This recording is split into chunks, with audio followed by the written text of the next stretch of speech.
मोदी जी यहाँ आए, भाषण सुना आपने उनका? नहीं सुना? भाषण सुनना चाहिए सबका, तभी तो पता चलता है कि असली कौन है, नकली कौन है ना? मैं तो सुनती हूं, मैंने सुना उनका भाषण। मैंने उनका भाषण सुना और सच्चाई यह है कि मुझे उनकी बातें अब हल्की लगने लग गई हैं।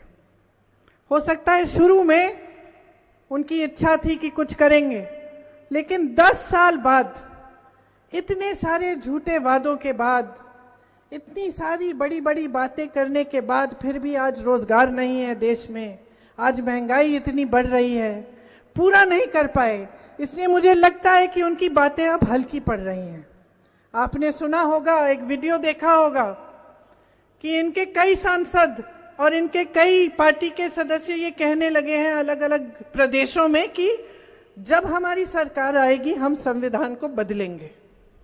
मंच पर मोदी जी संविधान की बातें करते हैं। कल भीमजी राव अम्बेडकर जी का जन्म दिवस था, उनके बारे में खूब बातें की, संविधान की बातें की, लेकिन अपने लोगों से कहते हैं कि तुम जाओ, जनता के बीच जाओ और बोलो कि हम संविधान को बदलेंगे। तो सोचिए ये क्यों हो रहा है? ये बातें जो इनके लोग इधर उधर से उभारते हैं, आस्ते आस्ते जनता के मन में डालते हैं, और बाद में जब सरकार आती है तो ये ऐसे निर्णय लेते हैं जो जनता के खिलाफ होते हैं।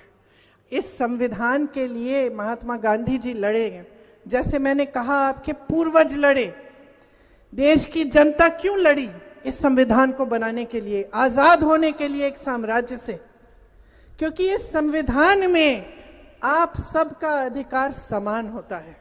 मतलब आप प्रधानमंत्री हो या आप किसान हो या आप गरीब हो या आपका कोई कारोबार हो, सबका अधिकार समान होता है एक लोकतंत्र में। और यही लोकतंत्र है जिसको खून और पसीने से हम सबके पूर्वजों ने बनाया। तो संविधान बदलने की बात कैसे उठती है? संविधान बदलने की बात यूं उठ रही है कि आपके अधिकार छीनना चाहते हैं, और ये इस तरह से करना चाहते हैं कि आपको पता भी ना चले कि हो रहा है। और इसलिए आपको जागरूक बनना आपके लिए बहुत ही महत्वपूर्ण है।